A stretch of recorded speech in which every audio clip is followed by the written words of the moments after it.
Alright, hello everyone. Welcome to another draft class recap video. Today we're talking about the Pittsburgh Steelers. Let's get started. This is another late night recording. Well, late night for me anyway. So, I don't know. We're going to try to do this. No promises that this episode's going to be good. Alright, so the Pittsburgh Steelers did something last year that I can't remember them having done for the longest time, and that was trade up a ton of spots to get Devin Bush at the 10th overall pick. Now, that comes at the expense of draft capital, but when you identify a player that you really, really want and desperately need, there is sometimes those decisions that have to be made that are absolutely worth it. And, there's times I can remember, like the Julio Jones draft pick by the Falcons, absolutely worth it. And this is probably going to play out in a similar scenario. This year you didn't have a first-round pick, but that's okay because you got Minkah Fitzpatrick from the Miami Dolphins and gave them your first-round pick. And I will always say, in most situations, that a proven commodity in the NFL is a lot better than a maybe. A draft pick, no matter which round it in, is a maybe. There's no guarantees. There's more potential for a first-rounder. There's higher grades for a first-rounder, as opposed to somebody in the 7th round who might be experimental. Experimental is not the right word. Like a developmental project, well, let's call it project player, or simply a special teams player. Also someone that might end up on just the practice squad and nothing more. There's varying degrees of potential when it comes to the NFL draft. There's never really any sort of degree of certainty. We can speculate all we want that X player or Y player is going to have a good career, but you never absolutely know. There are some safe guesses like Peyton Manning. There are some safe guesses that you would think would be safe, like Aaron Curry, who was drafted 4th overall by the Seahawks and never panned out. It's just the way it is. The draft is the biggest crapshoot in the history of anything. Having said that, Minkah Fitzpatrick played well for the Steelers last year when he came in, and he lit a fire under that defense, and that was probably one of the best value trades that we saw when it comes to the draft. So entering the draft this year without a first-round pick, I don't think Steelers fans had a problem with, because you had Minkah Fitzpatrick. He's basically your first-round pick.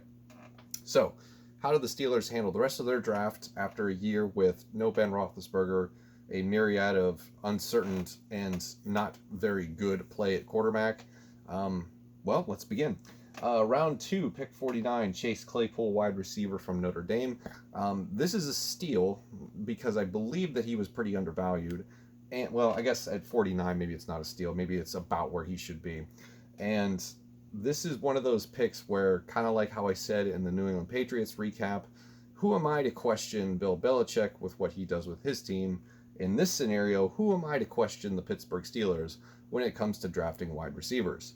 They always seem to hit no matter what. And if you put Lima Sweet in the comments, I'm going to delete it. No, I'm just kidding.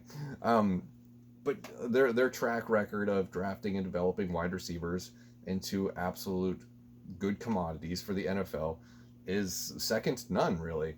You think back to how they got Juju Smith-Schuster the other year, Antonio Brown, Mike Wallace, Hines Ward, Plaxico Burress. The list just goes on and on. One of the players that I'm very excited for this season is Deontay Johnson. I think he's going to have a very good sophomore campaign. And this is actually probably something that's going to help that, having Chase Claypool on the roster as part of the receiving corps. For his college career, finished with 150 receptions, 2,159 yards, 19 touchdowns. Second in the FBS independents in receiving yards with 1,037. And first among independents in receiving touchdowns with 13. He's also a big dude, 6'4", 238 pounds. There was a lot of talk about him playing tight end. Screw that noise. Throw him out there at wide receiver. Have him create mismatch against these short corners in the NFL. Yes, a short corner is probably going to have a 40-inch vertical going up against him. That's why they, draft the way that they do for corners. But still, at the same time, he could be like the antithesis of a Rob Gronkowski, where he's an inline tight end, and they used to often spread Gronkowski out wide on the Patriots formations. I say let him try that. I don't think he needs to move to tight end. Let him be a receiver. I think it could be very lucrative. Moving on, round 3, pick 102, Alex Highsmith, edge rusher from Charlotte. I'm not really used to Charlotte having so many of these players. I think this is the second one that we've done so far. 185 tackles, 21 sacks, 47 tackles for loss. First in Conference USA last year in tackles for loss with 22. Also first in Conference USA in sacks last year with 15. An absolute terror on the defensive line in conference play last season.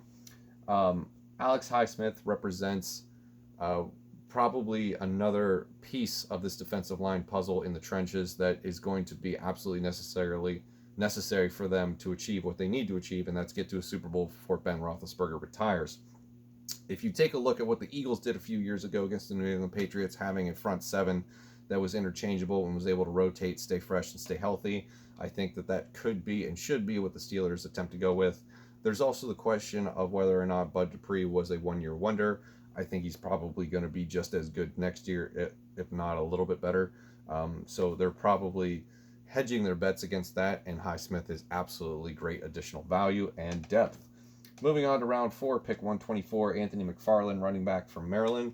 I'm sort of on the fence with this one. You know, McFarland, the player, is great, but at the same time, from what I'm hearing from Steelers fans themselves, they really do like the collection of running backs that they have. James Conner is a good starter.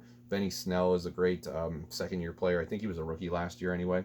And, oh, crap, I'm having a brain fart. What was the other guy's name? Jalen Samuels. Absolutely, good in relief effort. So they're pretty happy with this. I think this adds just another piece to that depth chart where they can have Anthony McFarland push the other players, or even he himself could push and overtake one of them on the depth chart.